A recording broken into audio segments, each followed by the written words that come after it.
পলিটিক্সে আমার আজকের আয়োজনে। অনেক অনেক ধন্যবাদ। আপনার কাছ আপনাকে থেকে অনেক ধন্যবাদ আমাকে ইনক্লুড করার জন্য। আপনাকে অনেক ধন্যবাদ স্যার সময় দেওয়ার জন্য। আমি যেই আমাদের নির্বাচনগুলোকে ঘিরে সবসময় দেখা যায় আন্তর্জাতিক নানান তৎপরতা, ক্রিয়া প্রতিক্রিয়া শুরু হয়ে যায়। এবারে নির্বাচনে কিছু আছে কিনা বা থাকলে কেমন, সেটি আপনার বিশ্লেষণ একটু বুঝবার চেষ্টা করব। শুরুতেই সম্প্রতি যুক্তরাষ্ট্রের রাষ্ট্রদূত, নবনিযুক্ত বাংলাদেশে যিনি রাষ্ট্রদূত, তিনি বলছেন যে নির্বাচনের ব্যাপারে উৎসাহিত যুক্তরাষ্ট্র এবং যুক্তরাষ্ট্র কোনো পক্ষ নেয় না। কিন্তু স্যার, ওয়াশিংটন পোস্টের যে রিপোর্ট বা যুক্তরাষ্ট্রের দূতাবাস থেকে ফাঁস হওয়া অনানুষ্ঠানিক কথোপকথন, যেটির ভিত্তিতে আসলে রিপোর্ট, সেখানে দেখা যাচ্ছে স্পষ্টত বলছেন, আমি মানে পুরোটা তো আছেই, একটা অংশ একটু বলি, যে বাংলাদেশের জনগণ ইসলাম পন্থার দিকে ঝুঁকছে। যদি নির্বাচনের ফল সেরকম না হয় তাহলে তোমাদের একমাত্র সমস্যা হবে বিএনপি নিজেদের অভ্যন্তরীণ দুর্নীতি ও কোন্দলে নিজেই ধ্বংস হয়ে যাওয়া। কিন্তু বাস্তবে সম্ভবত জামাত আরও ভালো ফল করবে। এবং জামাতের আরও যেই মানে বিষয়গুলো নিয়ে একটু উদ্বেগের জায়গা আছে, যেমন শরিয়া আইন, নারীর কর্মঘণ্টা, সেগুলোর ব্যাপারেও একরকম আশ্বস্ত করছে দূতাবাসের সেই কর্মকর্তা যে এমনটি হতে যাচ্ছে না, হলে 100% ট্যারিফ করে দেবে যুক্তরাষ্ট্র, মানে এই চেকটা যুক্তরাষ্ট্র দেবে। এই যে একরকম প্রচারণা, এটার মাধ্যমে আসলে কি বোঝা যাচ্ছে, যুক্তরাষ্ট্র কি আসলেই কোনো পক্ষ নিচ্ছে না? না না, যুক্তরাষ্ট্র কোনো পক্ষ এখন নিচ্ছে না। হ্যাঁ, এই মানে এই যে যেটা ভিডিওটা যেটা হয়েছে, লিক আউট হয়ে গেছে, অডিও, হ্যাঁ। এবং মানে ওয়াশিংটন পোস্টে যেটা উঠেছে, তা থেকে আমার যেটা মানে আমার টেক হলো যে ওই যে ভদ্রলোকের যে ভাষা আমি শুনলাম, the language, the way he speaks, blah blah blah এবং ইত্যাদি, সেটা কিন্তু যুক্তরাষ্ট্রের কোনো ডিপ্লোম্যাটিক কোর গ্রুপের, কোনো অ্যাম্বাসেডরিয়াল লেভেলের যারা পলিসি মেক করে, ওইটা তাদের ভাষা না। They don't talk like that. ওটা আমার অনানুষ্ঠানিক মনে হচ্ছে যে কথোপকথনেও কি এরকম বলে না? নো, মধ্য লেভেলের না, উনি তো পুরো আহ, মানে একটা গ্রুপের সঙ্গে উনি তো কনভারসেশন করছে। হ্যাঁ, always the diplomats are extremely careful. তাদের ভাষা অন্য ধরনের। হ্যাঁ, সাধারণত এখানকার যে যাদেরকে ট্রেনিং দেওয়া হয় ডিপ্লোমেসিতে, তাদেরকে ভালো করে শেখানো হয় যে তাদের কথার, যে কথা বলবে, তার মাল্টিপল ইন্টারপ্রিটেশন হতে পারে, যাতে সবসময় একটা সুযোগ থাকে। হ্যাঁ, যে আমি এদিকে গেলাম, না মাঝখানে গেলাম, না এই সাইডে গেলাম। এই জন্য ডিপ্লোম্যাটদের ভাষা অন্যরকম। হ্যাঁ, এ এ আমার যেন হচ্ছে অতি মধ্যম লেভেলের কেউ, এবং আমার ধারণা যে এর যুক্তরাষ্ট্রের পলিসি মেকিং এ তার কোনো তেমন কোনো সে থাকবে, আমার তা মনে হয় না। হ্যাঁ, সাধারণত যে আমরা দেখি যে এখানে যারা আছে, যে যুক্তরাষ্ট্রের স্টেট ডিপার্টমেন্টে, তারা করে in consultation with the ambassador. হ্যাঁ, আচ্ছা, এখানে আমি একটা অ্যাড করব। বাই দি ওয়ে, এই যে ওয়াশিংটন পোস্টের খবরটা উঠেছে, এখানে যাকে জামাতের পক্ষ থেকে বারবার কোট করা হয়েছে, মোহাম্মদ রহমান। হ্যাঁ, এই নামে করেছে, এ আসলে আমাদের নকিব। আমাদের নকিব আমি কেন বলছি, যে আমি কিন্তু জামাত কিংবা কোনো দল করি না, কিন্তু নকিবুর রহমান ছিল আমাদের, আমি যে বিশ্ববিদ্যালয় অ্যাসোসিয়েট প্রভোস্ট ছিলাম, উপাচার্য ছিলাম, এবং এখন যেখানে আমি প্রফেসর এমেরিটাস, সেই বিশ্ববিদ্যালয় থেকে ও পিএইচডি করেছে। এবং ও কিন্তু মতিউর রহমান নিজামীর বড় ছেলে। ছেলেটা খুব ভালো, is a very good person. ওরই দেখলাম যে বিভিন্ন স্টেটমেন্ট আসছে।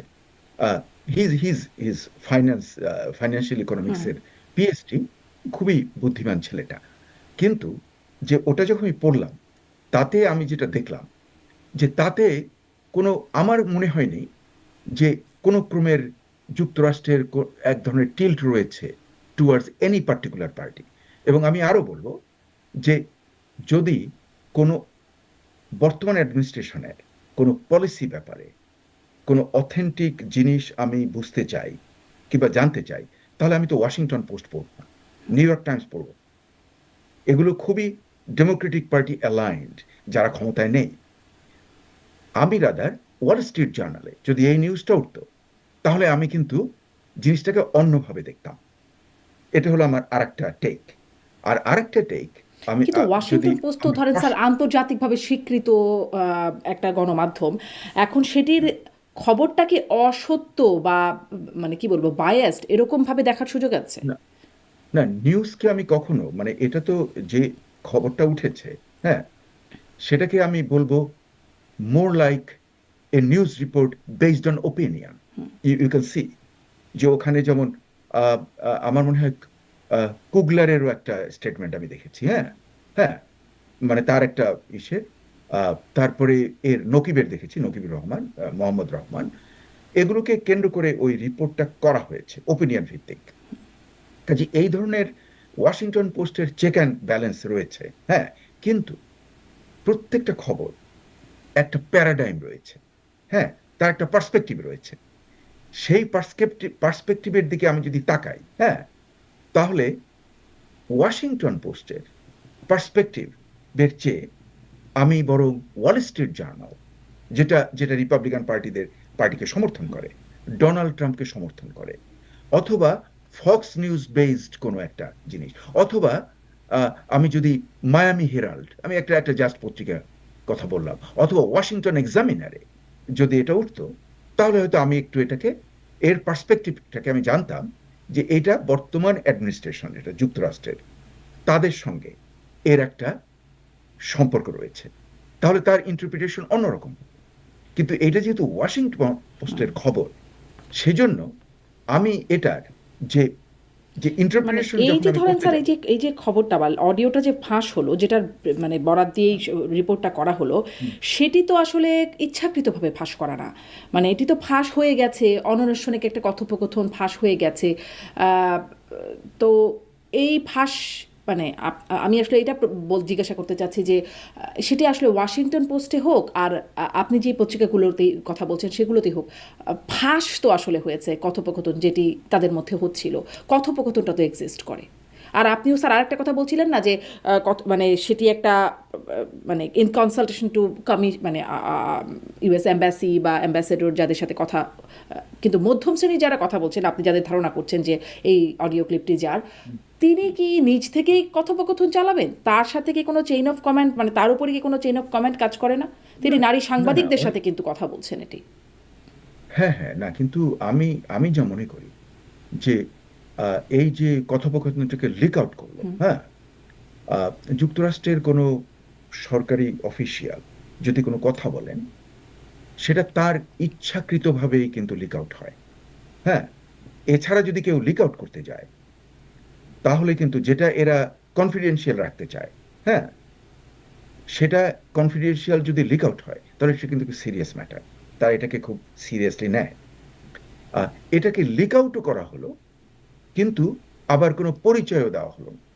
এটা যদি সাংবাদিকের কাছে ওপেনই হয়, তাহলে এতে তো ঢেকে রাখার কোনো নেই। কাজে পুরো জিনিসটা আমার কাছে মনে হচ্ছে পরে যে অবশ্য একটু, সেই ব্যক্তির পরিচয় দেওয়া হয়েছে, জুলকারনাইন সাইরি তার পরিচয় দিয়েছেন।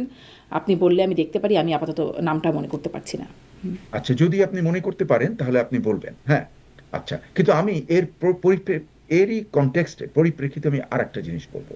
দেখুন, নবাগত যে অ্যাম্বাসেডর গিয়েছেন যুক্তরাষ্ট্র থেকে, লক্ষ্য করে দেখুন, উনি প্রথম দেখা করেছেন তারেক রহমানের সঙ্গে, তারপরে উনি দেখা করেছেন ডক্টর মোহাম্মদ ইউনূসের সঙ্গে, লক্ষ্য করে, হ্যাঁ।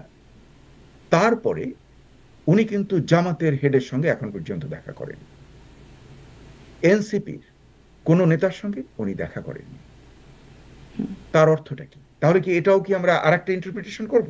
কিন্তু জামাত আমিরের সাথে বৈঠকের একটা শিডিউল সম্ভবত তার হয়েছে, যেটি তার বক্তব্যে শুনছিলাম। হ্যাঁ, সেটা অনেক, মানে এখন পর্যন্ত কিন্তু আমরা সেই বৈঠকটা দেখলাম না, হ্যাঁ। দেখুন, উনি কিন্তু বেশ আগে গেছেন অলরেডি, মানে মোর দ্যান 2 উইকস, হ্যাঁ, তাই না? মোর দ্যান হবে টু আর কি। উইকস হ্যাঁ। নট লেস দ্যান, হ্যাঁ। আমি মোর দ্যান বললাম যেহেতু আমি তারিখটা আমার এক্সাক্ট মনে নেই, হ্যাঁ, এই জন্য আমি ওই মানে অঙ্কের ভাষায় বললাম মোর দ্যান টু উইকস। তাহলে উনি গেলেন, উনি গিয়েই তারেক রহমানের সঙ্গে দেখা করলেন, হ্যাঁ। তারপরেই উনি দেখা করলেন ডক্টর মোহাম্মদ ইউনূসের সঙ্গে, আগে করলো তারেকের সঙ্গে, রহমানের সঙ্গে, তারপরে ডক্টর মোহাম্মদ ইউনূস। এখন পর্যন্ত জামাতের আমিরের সঙ্গে ওনার দেখা হয়নি, এনসিপির কোন নেতার সঙ্গে ওনার দেখা হয়নি। কাজী এটারও তো একটা ইন্টারপ্রিটেশন হতে পারে যে উনি হয়তো মানে একে ক্ষমতায় বসিয়ে দেবেন। কিন্তু আসল ব্যাপারটা কি? আসল ব্যাপার হলো জনগণ, বাংলাদেশের জনগণ যাকে ভোট দেবে তারাই ক্ষমতায় আসবে। সেটা যদি বিএনপিকে মানে তারা বেশি ভোট দেয়, তাহলে বিএনপি পাওয়ারে আসবে, যদি জামাতকে দেয় জামাত পাওয়ারে আসবে। এখানে যুক্তরাষ্ট্র কি করতে পারে? যেমন ধরুন কি করতে পারে, সে কি স্যাটেলাইট দিয়ে কোনো একটা লেজার বিম দিয়ে ভোট কেন্দ্রের ক্যালকুলেশন চেঞ্জ করে দেবে?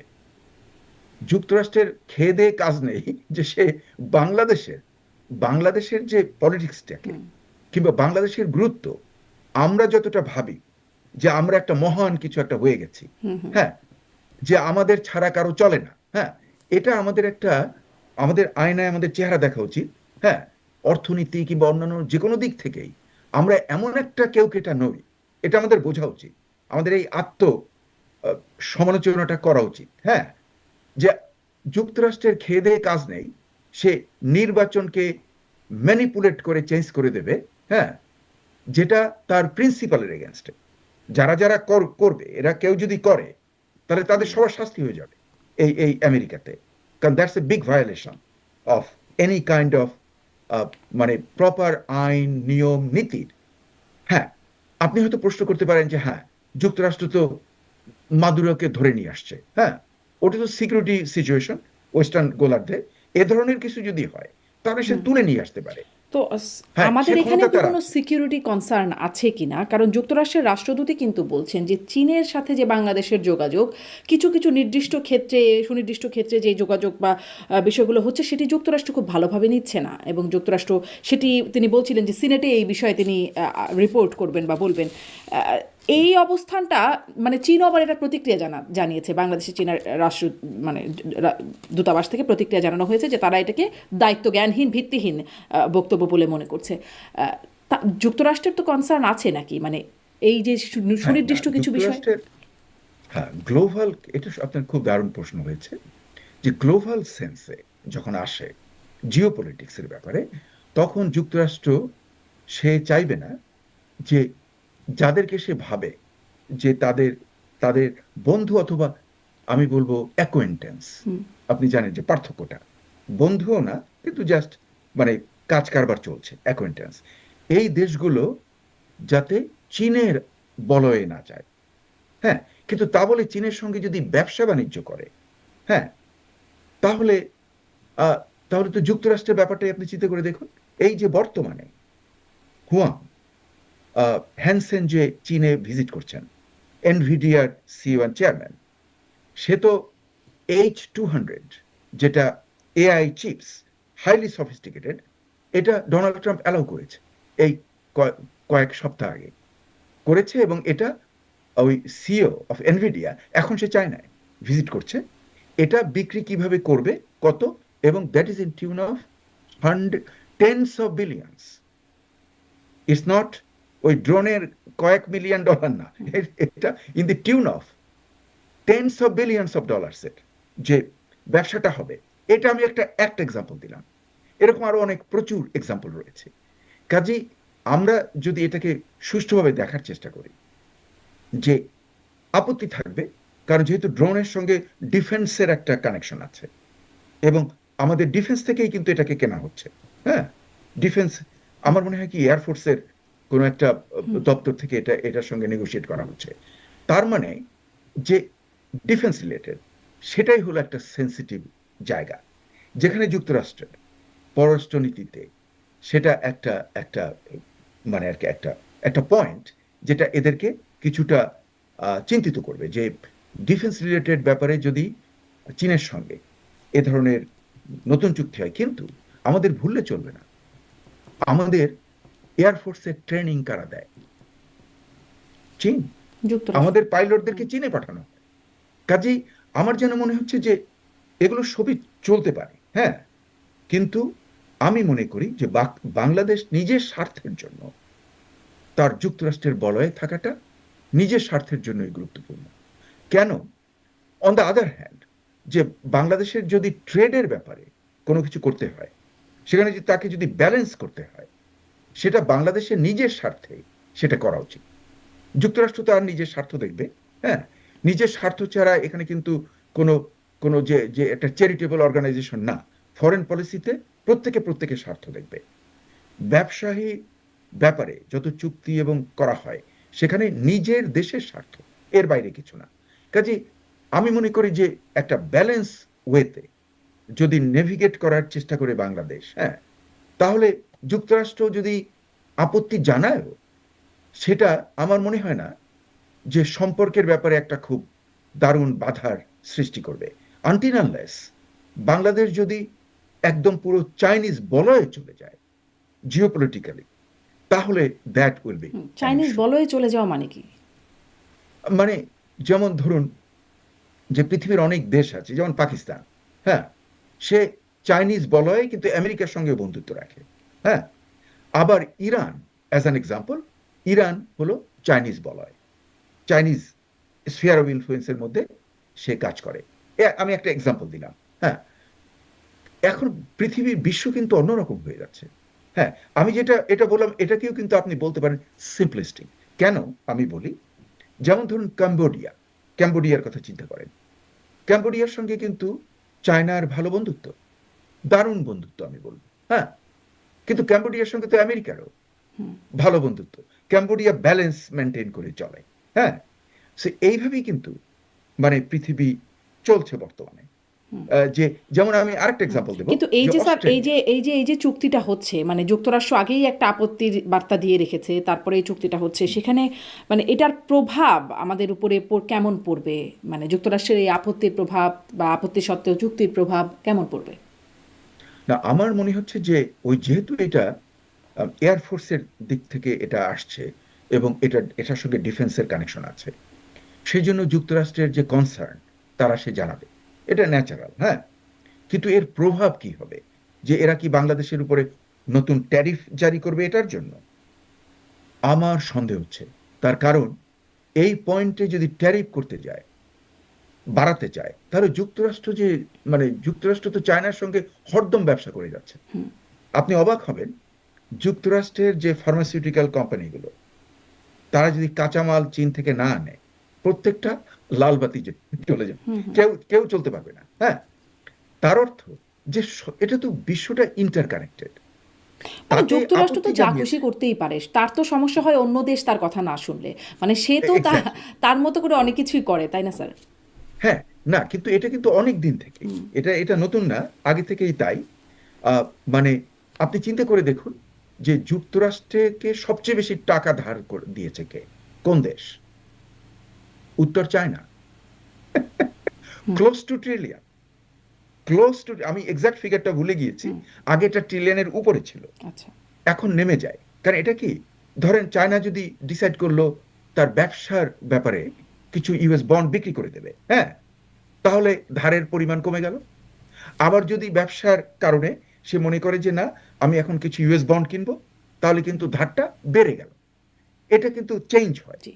কিন্তু it is close two $1 trillion. কিন্তু আমি ডক্টর সেটা তো মুস্তাফা স্যার, আমি যে প্রশ্নটা করছি যে যুক্তরাষ্ট্র এটি করছে তার প্রয়োজনে, তার ইন্টারেস্ট, যুক্তরাষ্ট্র চায়নার কাছ থেকে ধার নিচ্ছে বা তার সাথে সম্পর্ক রাখছে, কিন্তু তার ইন্টারেস্টের এগেনস্টে বা সে যেটা বলছে তার এগেনস্টে যদি বাংলাদেশ চায়নার সাথে এই সম্পর্কটা রাখে বা এই চুক্তিটা করে, সেটার প্রভাব বাংলাদেশের উপরে কোনো কিছু থাকবে কিনা? মানে সেটার অজুহাত তো নিশ্চয়ই বাংলাদেশ দিতে পারবে না যে তুমিও তো চায়নার সাথে ভালো সম্পর্ক রাখছো, এই অবস্থায় তো বাংলাদেশ নিশ্চয়ই নাই।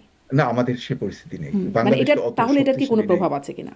জি। না, এটার ব্যাপারে আমার যা মনে হয়, এটা আমি হয়তো আই মাইট বি রং, কিন্তু আমার যা ধারণা, যে অবজেকশন জানাবে, হ্যাঁ, কিন্তু এটার কোনো প্রভাব থাকবে কিনা, যে ইসে এরকম হয়তো এও হতে পারে যে এই সমস্ত দেশগুলো, যুক্তরাষ্ট্র অনেক বেশি চিন্তা ভাবনা করে সব কাজ করে, হ্যাঁ। এদের অনেক দিন থেকে বিভিন্ন রিসার্চের যে রেজাল্ট, তাকে তারা ফলো করে। এটা হয়তো হতে পারে যে একটা আর্লি ওয়ার্নিং, এরপরে যদি বাংলাদেশ আরো রিপিট করে, হ্যাঁ, তাহলে হয়তো তারা আচ্ছা। মানে অ্যাকশনে যেতে পারে। আচ্ছা, আরও কিন্তু কিছু যদি বিষয় রিপিট একটু না এর করে, সাথে যোগ করে আরও একটু জিজ্ঞাসা করি। যেমন এটি একটা, এটা নিয়ে যুক্তরাষ্ট্রের একটা আপত্তির জায়গা বা সুনির্দিষ্ট আরও কিছু বিষয়ে হয়তো আপত্তির জায়গা আছে যুক্তরাষ্ট্রের। আবার কিছুদিন আগে যে একটা খবর দেখলাম আমরা, যে পাকিস্তান থেকে যুদ্ধ বিমান কেনার আলোচনা, তাতে ভারতের বেশ মারাত্মক আপত্তির জায়গা, মানে ভারত এটাকে ভালোভাবে নেয় না। এই যে চীনের সাথে, চীন থেকে ড্রোন এর সাথে যে চুক্তি, সেটিও ভারত খুব ভালোভাবে নিচ্ছে না। এইগুলো তো সামনের সরকারের উপর কোনো প্রভাব ফেলবে কিনা? মানে এই সরকারের করা নানান রকম চুক্তি, সেগুলো সামনের সরকারের উপর কেমন প্রভাব পড়বে, মানে নির্বাচিত না, সরকার? না, চুক্তিগুলোর মধ্যে বিভিন্ন ক্যাটেগরি আছে। যেমন ধরুন আপনি একটা পারচেজ করলেন, মানে কন্ট্রাক্টে সই করলেন, সেটা আর কোনো ট্রিটিটা ভিন্ন ধরনের। হ্যাঁ, ট্রিটিটা অনেক সিরিয়াস, কিন্তু এই ধরনের কন্ট্রাক্টে সই করা, হ্যাঁ, কন্ট্রাক্টের ভেতরে কিন্তু অনেক জিনিস থাকে। কন্ট্রাক্টে কিন্তু ইন্ডিভিজুয়াল পার্টি তারও কিন্তু কতগুলো প্রভিশন থাকে, যদি তারা they want to back it off. হ্যাঁ, এটা কিন্তু আছে। এটা ইউনুস গভর্নমেন্ট কিভাবে যে কন্ট্রাক্টটা করেছে সেটা কিন্তু আমি পড়ার সুযোগ হয়নি। হ্যাঁ, যে যে কন্ট্রাক্টটার মধ্যে কি কি পয়েন্টস রয়েছে। আহ, দেখুন, আমি কিন্তু মানে অনেক অন্য লেভেলে, অনেক কিন্তু নাম্বার বেশি। হ্যাঁ, যেমন ধরেন মানে আমি I played a very vital role in cancelling more than $1 billion contract with a French multinational when I was the commissioner of the Regional Transit Authority of New Orleans. সে কন্ট্রাক্টটা আমি, মানে I am one of the person who cancelled it. আমরা এটা renew করিনি। হ্যাঁ, এই যে রিনিউয়ালেরও কিন্তু রুল আছে। অনেক সময় রিনিউয়াল হয় বাইন্ডিং, আবার কখনো রিনিউয়াল হয় কন্ডিশনাল। কাজে এটা ডিপেন্ড করে যে চুক্তিটা কি। এখন যেমন ধরুন, হয়তো আগামী নির্বাচনে যে পাওয়ারে আসুক, বিএনপির অনেক বেশি সম্ভাবনা রয়েছে, জামাতেরও রয়েছে, যেই ক্ষমতায় আসুক সে তো দেখবে যে এই কন্ট্রাক্টটা কি।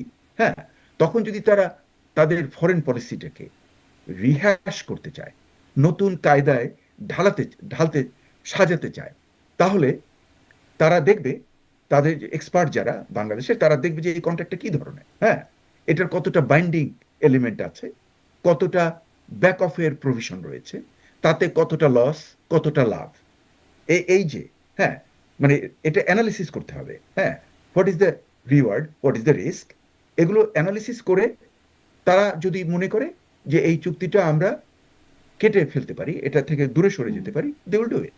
ইট depends on how they deal with it. ভবিষ্যতে যারা, মানে একটা জিনিস হচ্ছে কি, যে government runs, it goes on, কিন্তু ইউনুস গভর্নমেন্ট মানে তার টেনিউরের শেষের দিকে এসে গায়ে পড়ে যদি নতুন নতুন চুক্তি করতে যায়, সেটা কিন্তু একটু দৃষ্টিকটু। দ্যাটস নট, সাধারণত আমি আপনার যুক্তরাষ্ট্রের কাছে কি নিয়মে আমি, এগুলো কি দৃষ্টিকটু মনে হচ্ছে? মানে এই যে চুক্তির সাথে যদি ওই যে বন্দর পরিচালনার জন্য একটা চুক্তি, যে সেটাও হ্যাঁ, বিদেশিদের পরিচালনার মানে দায়িত্ব দেওয়া, এই যে নানান রকম চুক্তি করছে, যেটি আসলে রাজনৈতিক দলগুলোর সাথে খুব একটা আলোচনাও হচ্ছে না, আপনার কাছে কি এগুলোকে দৃষ্টিকটু মানে মনে হয়, নাকি সরকার তার এটা প্রয়োজনে আমার করছে? কাছে একটু দৃষ্টিকটু মনে হয়। তার কারণ আমি বলি, সাধারণত যুক্তরাষ্ট্রে আমি দেখেছি যে বিভিন্ন, মানে মানে I had the opportunity, not that high level, but যুক্তরাষ্ট্রে একটা ভালো, মানে একাডেমিক লেভেলে অথবা লোকাল গভর্নমেন্ট লেভেলেও আমি কতগুলো এ ধরনের ট্রানজিশনে নিজে পার্টিসিপেট করেছি। হ্যাঁ, এবং আমি দেখেছি যে যেমন ধরুন আমি আহ, একটা পজিশন থেকে আমি চলে যাচ্ছি। হ্যাঁ, তার আগে কিন্তু আমি যদি কোনো নতুন চুক্তি করতে চাই অন্য কারোর সঙ্গে, তাহলে নতুন যাকে করা হয়েছে, হ্যাঁ, সে হয়তো জয়েন করবে 6 মাস পরে। হ্যাঁ, তার সঙ্গে আমার আলাপ করতে হয়েছে। যেমন ধরুন আমি, মানে আমি অনার্স ডিভিশনের ছিলাম, অনার্স কলেজের ছিলাম, ইউনিভার্সিটি অনার্সের আমি ডিরেক্টর ছিলাম। তখন আমি নতুন পলিসি আসছে, হ্যাঁ, সেনেটের সঙ্গে আলাপে, সেটা আমি করব কিনা, সেটা প্রেসিডেন্ট আমাকে সরাসরি বলে দিয়েছে যে সারোয়ার, তুমি এর সঙ্গে আলাপ করো, নতুন যে প্রপোজড আসবে, হ্যাঁ, 6 মাস পরে আসবে। সে তখন ইলিনয়, আমাকে তাকে কল করতে হয়েছে। এই যে ট্রানজিশনের যে রুলটা, হ্যাঁ, সেটা তো যে কোনো একটা ভদ্র সমাজে, একটা নরমেটিভ গভর্নমেন্ট যেখানে চলে, তারা তো এটা ফলো করে। সেটা ইউনুস গভর্নমেন্ট করছে কিনা আমার সন্দেহ রয়েছে। আরো একটা ব্যাপার, এই কন্ট্রাক্টগুলোর পেছনে আর একটা ব্যাপার ঘটে, এটা আপনি নিশ্চয়ই জানেন, যে এখানে সব সময় যে লোকাল এজেন্টস কার, এবং তাদের একটা কমিশন। হ্যাঁ, এবং যেখানে আপনার যদি $200 মিলিয়ন এগ্রিমেন্ট হয়, হ্যাঁ, আমি জানি না কত, কিন্তু ধরুন একটা যে কোনো একটা এগ্রিমেন্টে 200 মিলিয়ন, তার 10% কত, 20 মিলিয়ন। সেই 20 মিলিয়ন কমিশন পাচ্ছে। এখন এখানে সাধারণত আমরা দেখছি যে তৃতীয় বিশ্বের বিভিন্ন দেশগুলোতে এই কন্ট্রাক্টের যে কমিশনস গুলো, এগুলো লুটিপুটে খাওয়ার প্রচেষ্টা চলে। হ্যাঁ, ইনুস যদি যাওয়ার আগে আগেও এরকম 3-4টা এগ্রিমেন্ট করতে পারে, এবং দেখা যাবে যে তারই যারা লোক, হ্যাঁ, তারাই এটার কন্ট্রাক্টগুলো এনেছে তারাই হলো middleman in this contract, agents, ওরা তো ওই কমিশনটা নিয়ে নেবে। আবার অনেক সময় আরো ধান্দাবাজি আছে। এই কমিশন, যেটা আমরা আগের সরকারকে দেখেছি বাংলাদেশের, যে কমিশন ধরেন আপনার একটা কন্ট্রাক্ট হলো, আমরা যে পাওয়ার সেক্টরে, এনার্জি সেক্টরে কিন্তু লাস্ট গভর্নমেন্টে আমরা এটা দেখেছি। এনার্জি মানে দেখা গেছে যে কোনো একটা ব্যাপারে ধরেন $1 বিলিয়ন একটা এগ্রিমেন্ট হয়েছে। হ্যাঁ, আমি একটা নাম্বার ধরলাম, it could be less, it could be higher, আমি একটা নাম্বার ধরলাম। এই 1 বিলিয়নের যেমন ধরেন এরা করলো কি, সই হয়ে গেল। হ্যাঁ, কিন্তু তারপরে বলো যে না, মানে প্রবলেম হচ্ছে, মানে প্রোডাকশন এটা সেটা, এটাকে জ্যাক আপ করে 2 বিলিয়ন হয়ে গেল। এখন যে কোম্পানি এটা বিক্রি করছে, ওর হয়তো ওটা ওটা ও করতো না, লোকাল এজেন্টই ওকে বলছে তুমি বাড়িয়ে দাও, তখন কমিশনটা স্প্লিট হয়ে যায়। এই ধরনের ভাগযোগ, এইটাই হলো করাপশন। এবং এই করাপশন কিন্তু খুব হাই লেভেলে হয়। হ্যাঁ, আজকে আমি এই সূত্রে আমি একটা কথা বলবো, যে বিএনপিকে দোষারোপ করা হচ্ছে অনেক সময়, বলে যে সে নাকি করাপশন করে। হ্যাঁ, বিএনপির করাপশন হলো টেম্পু স্ট্যান্ড পর্যন্ত, বড় জোর, আমি জানি না কতটা। হ্যাঁ, এই অল্প স্বল্প টাকা, লোকাল কিছু লোক, কিন্তু বড় দান যেটা মারার ব্যাপার, হ্যাঁ, বিশাল যেগুলো, সেগুলো কিন্তু এনসিপি এবং এনসিপির বিন্দু, এনসিপি তো জামাত আসলে বেসিক্যালি। হ্যাঁ, মানে জামাত ইসলামীর বি টিম, এনসিপির লোকজন, এবং তাতে কিন্তু প্রাক্তন শিবিরের ছাত্ররা এই সুযোগগুলো কিন্তু সবচেয়ে পেয়েছে। মানে ইউনূস গভর্নমেন্টের সময় যদি পরবর্তী পর্যায়ে কোনো বিচার হয় এবং এদেরকে আইনের আওতায় আনা হয় যে কি ধরনের করাপশন হয়েছে, কোথায় কত কমিশনস গেছে, তাহলে, এবং এটা করা উচিত, তাহলে কিন্তু এদের অনেককে মানে ধরা যাবে। আসল করাপশন মানে বড় দান এই মারছে যে, হচ্ছে এনসিপির ছাত্রনেতারা বলে হ্যাঁ, আপনার কারণ ধারণা। ওরাই একটা তো বিষয়, মানে যুক্তরাষ্ট্রের প্রসঙ্গে কথা বলছিলাম, তো যুক্তরাষ্ট্রের সেই যে একটা ধারণা বা একটা তথ্য যেটি সেটাও ফাঁস হয়েছিল, উইকিলিক্স ফাঁস করেছিল, বাংলাদেশ থেকে মার্কিন রাষ্ট্রদূত তিনি যেই বার্তা কনভে করেছিলেন, সেখানে এখন বর্তমান বিএনপি চেয়ারপারসন, তখন মানে প্রধানমন্ত্রী পুত্র ছিলেন, তার সম্পর্কে যেই তথ্যগুলো পাঠানো হয়েছিল, মানে দুর্নীতি, সন্ত্রাসবাদ ইত্যাদির সাথে জড়িয়ে তাকে মানে বেশ নেতিবাচক বিশেষায়িত করে মানে একটা প্রতিবেদন গিয়েছিল, সেই রকম ধারণা কি এখনো যুক্তরাষ্ট্র রাখে, নাকি যুক্তরাষ্ট্র সেখান থেকে সরে এসেছে? মানে ওই যে ফাঁস হওয়া ফোনালাপে দেখছিলাম, সেখানেও বলছিল বিএনপি নিজেদের অভ্যন্তরীণ দুর্নীতি ও কোন্দলে নিজেরাই ধ্বংস হয়ে যাওয়া, এটি হচ্ছে একটা ফল। মানে ওই ধারণার একটা রিফ্লেকশন কি আছে এখনো?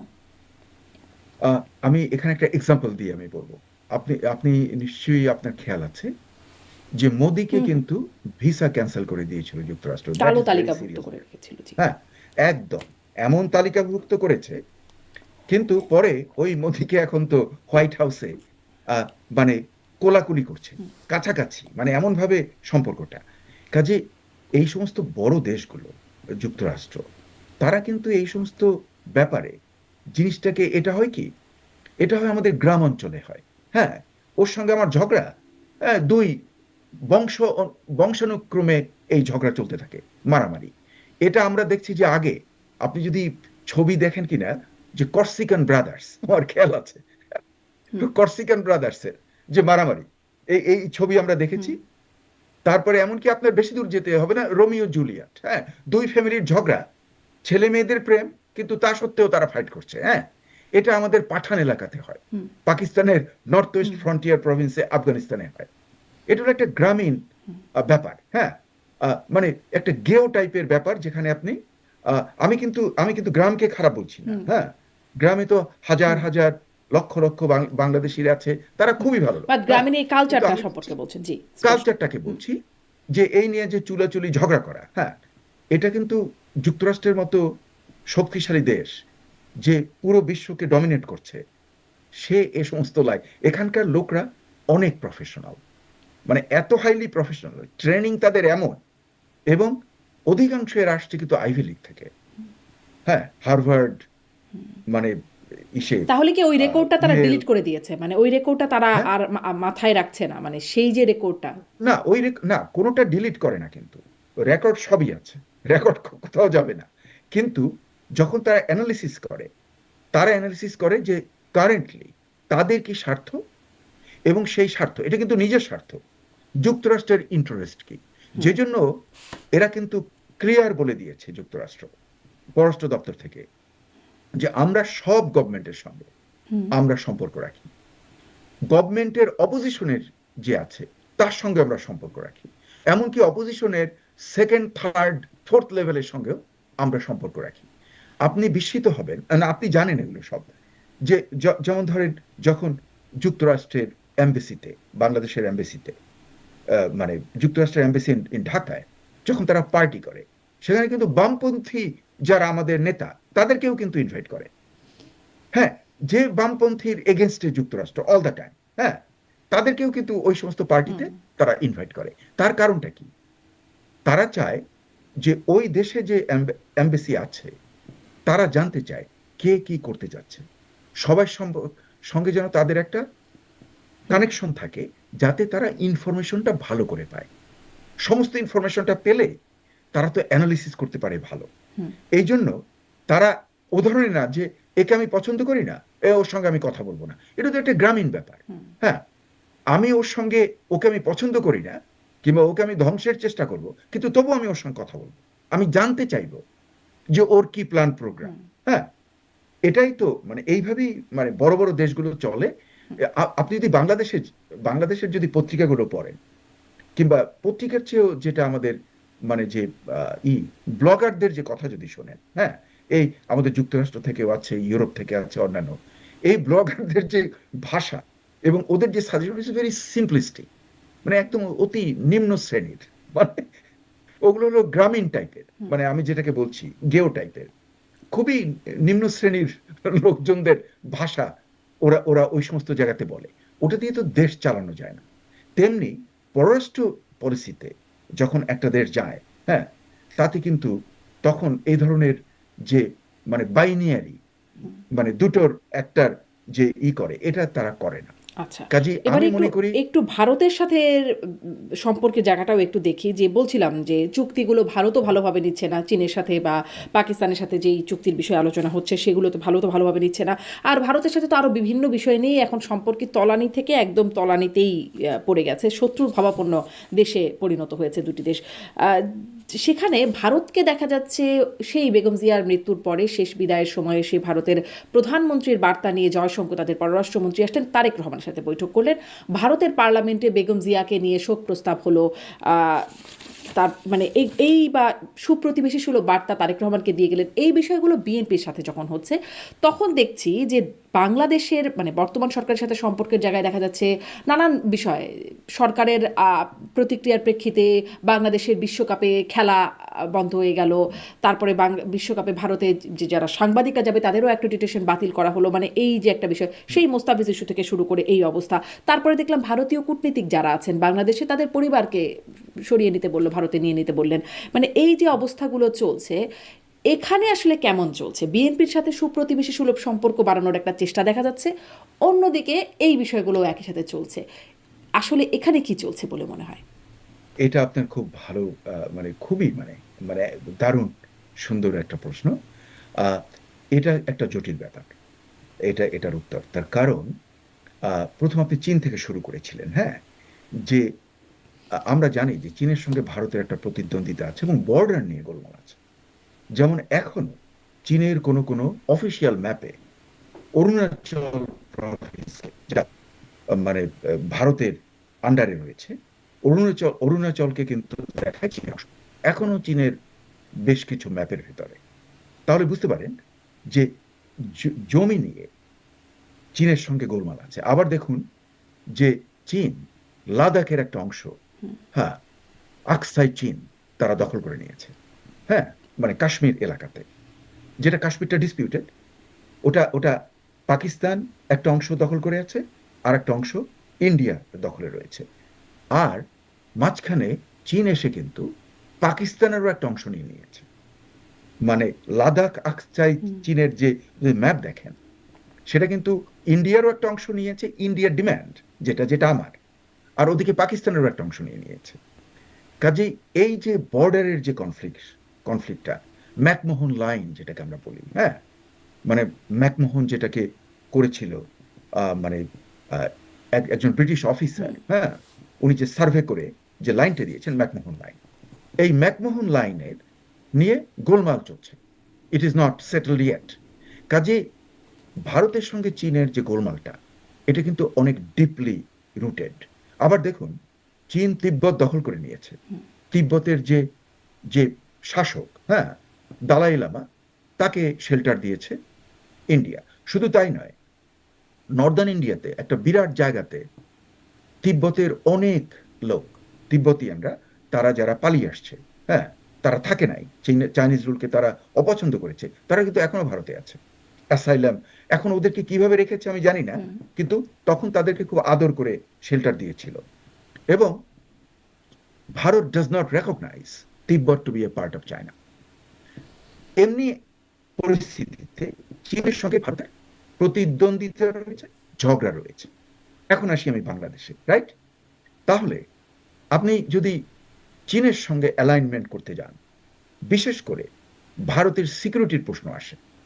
হ্যাঁ, আপনি যদি ধরেন ওই যে যেটা আমাদের যে চিকেন নেক, ওখানে লালমনিরহাট, মানে দিনাজপুর, রংপুর, ওই এলাকার কিছু অংশে যদি আপনি চাইনিজ ঘাঁটি করার চেষ্টা করেন, তাহলে তো এটা ভারত মানে এটা সিরিয়াসলি নেবে।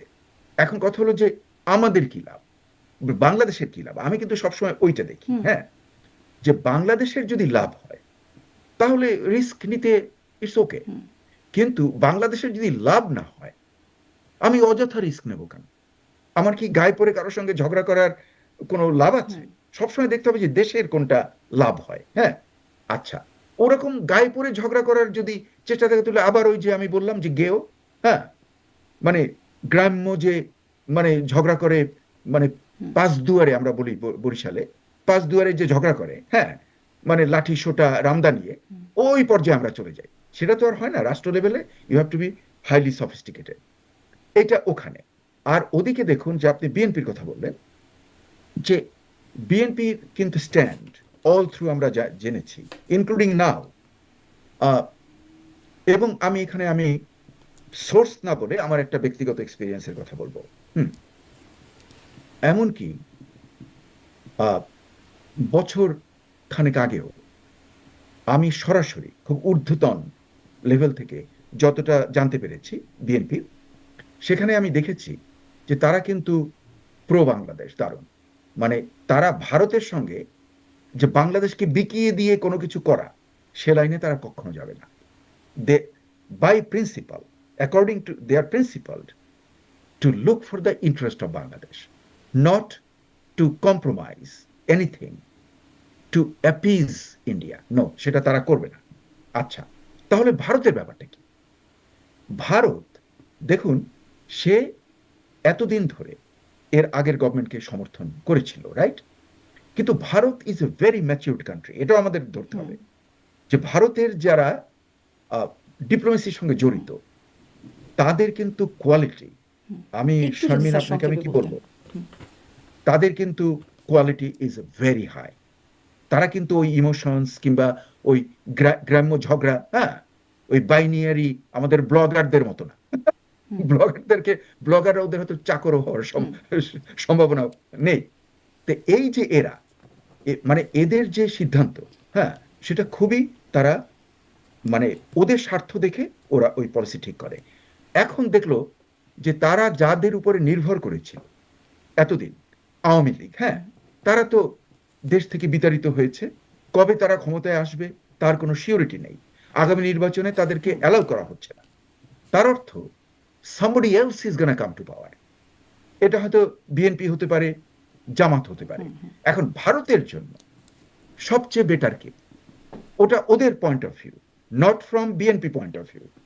ভারতের পয়েন্ট অফ ভিউতে যে এই দুটো দলের মধ্যে কে হলো শরিয়া লাইনের দিকে অ্যালাইনড, হ্যাঁ, যেটা তো ভারতের ইন্টারেস্টের পক্ষে যায় না, হ্যাঁ, তাহলে তারা জামাতকে পছন্দ করবে না ন্যাচারালি।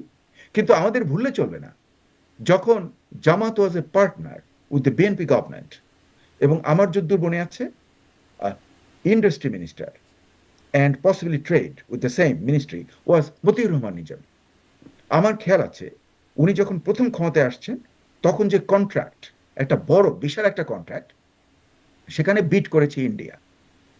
অ্যান্ড তখন তাকে প্রশ্ন করা হয়েছে যে ইন্ডিয়ার এটার কি করা হবে। উনি তখন উত্তর দিয়েছিলেন যে আমার দেশের যেটা স্বার্থ, বাংলাদেশের যেটা স্বার্থ, তাতে যদি আমি দেখি যে ইন্ডিয়ানটা বেটার চয়েস, বিটটা, আই উইল টেক ইট। এটা কিন্তু উনি বলছেন এবং উনি নিয়েছিলেন। তার অর্থ আপনি লক্ষ্য করে দেখুন যে এই যে দলগুলো যারা আছে, ধরেন আমি বিএনপি বললাম, জামাত বললাম, এরা যখন আসল কাজে যায়, হ্যাঁ, যদি তারা ক্ষমতায় যায়, তখন কিন্তু তারা একটু চিন্তা ভাবনা করে কাজ করে। তারা কিন্তু একদম যে সবাই যে, এমনকি আমি আপনার এক্সাম্পল দেব যে হাসিনা গভর্নমেন্ট দেখুন, হাসিনাকে সবাই বলছে যে উনি নাকি ভারতের একজন মানে দালাল, এটাই বলে গালি দিচ্ছে ওনাকে। হ্যাঁ, আমি কিন্তু হাসিনার খুব একটা ভক্ত নই, কিন্তু আমি এখানে একটা কথা বলবো, ডিউরিং হার রুল উনি কিন্তু ব্যালেন্স ক্রিয়েট করার চেষ্টা করেছেন। উনি কিন্তু চীনে গেছেন, চীনের সঙ্গে নেগোশিয়েট করেছেন, পদ্মা ব্রিজ করেছেন চীনের সহায়তায়। লক্ষ্য করে দেখুন, হ্যাঁ, তার অর্থ দেশের যখন স্বার্থ আসছে, তখন যে হাসিনাকে যে এত গালাগালি অপবাদ দেওয়া হচ্ছে, উনি পর্যন্ত যেটা উনি ন্যায্য মনে করেছেন, সেজন্য উনি কিন্তু ভারতের তল্পিবাহীগিরি করেননি, উনি চীনকে কন্ট্রাক্ট দিয়েছেন, চীনের সহায়তায় উনি পদ্মা ব্রিজ করেছেন। তাহলে এটা এখন আমাদের মনে পায়ে রাখতে পাড়া দিয়ে ঝগড়া করার চেষ্টাটা কে করছে স্যার? একটু আগে বলছিলেন যে সেটা কে করছে? না, সেটা যেমন ধরেন আমাদের যারা মানে যেমন ধরেন পলিটিক্যাল লেভেলে যেমন এনসিপির কিছু কিছু অর্বাচীনরা, হ্যাঁ, তারপরে আপনি দেখবেন যে শিবিরের কিছু অর্বাচীন, ওই কি রাজশাহী ইউনিভার্সিটির একজন অর্বাচীন আছে, এগুলো। হ্যাঁ, কিন্তু আপনি যদি আপার লেভেলে যান, হ্যাঁ, আপনি এই যে সরকারের মোহাম্মদ ভূমিকাটা রহমানের, আপনার কেমন মনে হয়? মানে আসলে তো ভারতের প্রতিক্রিয়া, মানে সরকারের সাথেই ভারতের সম্পর্ক, এনসিপি নেতার না সাথে না। মানে ভারত তো এইরকম প্রতিক্রিয়া দিয়ে যাচ্ছে, যেটি নিয়ে আমাদের অনেক অনেক ক্ষেত্রেই অনেক আপত্তির জায়গা আছে। মানে সেখানে আপনি সরকারের ভূমিকা কেমন মনে হয়? না এটা সুন্দর প্রশ্ন, কারণ সরকারের ব্যাপারে আমি কিছু লোক দেখি, যেমন ধরেন আসিফ নজরুল নামে একজন লোক আছে, হ্যাঁ, আমি বোধহয় একটা কি দুটো প্রোগ্রাম করেছিলাম, ওই যে টেলিভিশন প্রোগ্রাম। এই আসিফ নজরুলকে আমার মনে হয় যেন একদম অ্যাবসলিউটলি ফালতু, ওরা একটু নিম্ন স্তরের পলিটিশিয়ান কিংবা কিংবা গভর্নমেন্ট অফিসিয়াল। কিভাবে যে ডক্টর মোহাম্মদ ইউনূস তাকে সহ্য করে, আমি এখনো ভেবে আমার মানে অবাক লাগে যে এই লোকটা চট করে এই ক্রিকেটের ব্যাপারে যে কাণ্ডটা করলো, হ্যাঁ, আমাদের ক্রিকেটকে ধ্বংস করে দিল এই লোকটা। হ্যাঁ, কি করলো সে, চট করে এমন একটা সিদ্ধান্তের দিকে গেল, হ্যাঁ, যেটা সে জানে না যে আন্তর্জাতিক লেভেলে যে অ্যাথলেটিক ব্যাপারটা ঘটে, সম্পর্কে এবারটার কোনো ধারণাই নাই। খুব খুব নিম্নমানের একটা লোক। আমি কিন্তু একবার যখন আমি একে শুনেছিলাম, ওই যে কিবরিয়া যে আছে না, কি যে ওর নামটা, রেজা কিবরিয়া, রেজা কিবরিয়ার একটা ভিডিও ইন্টারভিউতে আমি দেখে শুনেছিলাম, উনি বলছিলেন যে খুব নিম্নমানের লোক, হ্যাঁ, এই বলে আর উনি বলছে খুবই এই আসিফ নজরুল বলছে খুব নিম্ন শ্রেণীর মানে আর কি ইন্টেলেকচুয়ালি এবং মানুষ হিসেবে উনি আর বেশি কথা বলতে চাননি। তখন আমার কিন্তু মনে খটকা লেগেছে যে উনি এরকম কথা বললেন, কিন্তু আমি যত দিন যাচ্ছে ততই আমি দেখছি যে তার যে কাণ্ড কারখানা, ওই যে 22 লক্ষ ভারতীয় নাকি বাংলাদেশে চাকরি করে, কোথায় তুই বেটা 16 মাস ধরে পাওয়ারে আছিস, কই কোথায় দেখা। তার মানে এত মিথ্যা, এত বাজে লোকটা নিম্ন শ্রেণীর, যে উইদাউট এনি অথেন্টিসিটি একটা ফালতু কথা বলে দিল। ক্রিকেটের ব্যাপারেও কিন্তু এরকম কাণ্ড করছে বর্তমান গভর্নমেন্টে। আমি বলি, যেমন ধরুন এখানে আছে যারা, আমি যাদেরকে যথেষ্ট শ্রদ্ধা করি, যেমন ওহিদুদ্দিন মাহমুদ, আপনি দেখবেন, হ্যাঁ, তারপরে আপনি দেখবেন যে সালাউদ্দিন, হ্যাঁ, তারপরে আপনি দেখবেন যে এই যে আমাদের পররাষ্ট্র সেক্রেটারি যে উপদেষ্টা আছেন, হ্যাঁ, আপনি তো তার সঙ্গে আপনারই প্রোগ্রামে আমি তার সঙ্গে প্রোগ্রাম করেছি কয়েকবার। এই যে এরা হলো প্রফেশনাল, এদের অথেন্টিসিটি রয়েছে, এরা আন্দাজে ফালতু কথাও বলেন না, ফালতু কাজও করবেন না, এবং I tell you honest to the core. আমি চ্যালেঞ্জ করলাম যে ভবিষ্যতে এদের নামে আপনি যদি কেস দেওয়ার চেষ্টা করেন করাপশনের, you are not going to find anything. Wahiduddin Mahmud, Salauddin, হ্যাঁ, কাজে এই গভর্নমেন্টের ভিতরে কিন্তু আবার যেমন ধরেন যে কি ওই যে সজীব ভুইয়া, হ্যাঁ, আসিফ মাহমুদ সজীব ভুইয়া, তার বাসা হলো যে হেয়ার রোডে মন্ত্রীপাড়াতে, আপনার এর নেবার, এই আসিফ নজরুলের বাড়ির নেবার, পাশাপাশি বাসা। হ্যাঁ, দেখুন সেখানে কি ঘটনা ঘটছে। এখান থেকে আপনি বুঝবেন যে এই গভর্নমেন্টের যে এলিমেন্টস গুলো, যেগুলো একটু নিম্ন শ্রেণীর এলিমেন্টস, তারা কি করে। এই যে একটা পাটোয়ারি নামে একটা লোক আছে না, জঘন্য কথাবার্তা বলে, গালাগালি করে, মানে খুবই নিম্ন, আমার একদম নিম্ন শ্রেণীর মনে হয়, মানে একদম, মানে লেভেলটা এত লো। আর ওর ইংরেজি শুনে তো আমি হাসতেছিলাম 1 ঘন্টা। সাম্প্রতিক যে ও ইংরেজি বলেছে, মানে আমি মাদ্রাসার ছাত্রদেরকে আমি করি না, মাদ্রাসার মধ্যে অনেকে ভালো ভালো ছাত্র আছে, হ্যাঁ, কিন্তু তুই ইংরেজি জানিস না, তুই তুই একটা ইন্টারপ্রেটার নিয়ে বাংলায় বল, সে ট্রান্সলেট করে দেয়। ও একটু ইংরেজি বলার চেষ্টা করছে, ওর ইংরেজি শুনে আমি 1 ঘন্টা হাসছি বসে বসে বাসায়, যে এত এত ফালতু। ও করেছে কি জানেন, ও ওই যে ওয়ার্ল্ড টপকে গিয়ে, যখন আসিফ নজরুলের সঙ্গে ওদের ঝগড়া লাগছে, তখন ও গেছে ওই সজীব ভুইয়ার বাড়িতে। হ্যাঁ, ওই বাড়ির ওয়ার্ল্ড টপকে গিয়ে আসিফ নজরুল ছাগল পালে, আপনারা জানেন কি না। ছাগল চুরির ঘটনা, ছাগল খেয়েছে, এ নিয়েও কত। সেই ছাগল চুরি করে এনে ওই আসিফ ভুইয়ার বাড়ির ইয়ার্ডে ওই খাসিকে জবেহ দিয়ে রান্না করে খেয়েছে। চিন্তা করে দেখুন, মাদ্রাসার ছাত্র যে অন্যের প্রপার্টি চুরি করে এনে খাওয়া, এটাকে আপনি যদি বলেন এটা একটা টিজিং, হ্যাঁ, আমি মনে করি এটা একটা খুব নিম্ন শ্রেণীর। হ্যাঁ, এটা আমি যদি করতে যেতাম, আমি যখন ইয়াং ছিলাম, আমার বাবা আমার প্রত্যেকটা হাড্ডি ভেঙে কবরে ঢুকিয়ে দিত। আমার বাচ্চারা করলে আমি ওদেরকে একদম ফিনিশ করে দেব। হ্যাঁ, যে এই জিনিসগুলো তো ভদ্র সমাজে তো কেউ করে না। হ্যাঁ, ভালো পরিবারের তো এই শিক্ষা নেই, কিন্তু ও করেছে। তো এই হলো, এই যে আমি কেন এই দুটো এক্সাম্পল দিলাম, আপনি যেহেতু বললেন এই গভর্নমেন্টের ব্যাপারটা, কাজী এই গভর্নমেন্টের আপনি যদি কন্ট্রাক্টের দিকে দেখেন, আপনি যদি এই যে এই পাটোয়ারি, ও বলছে যে বিএনপির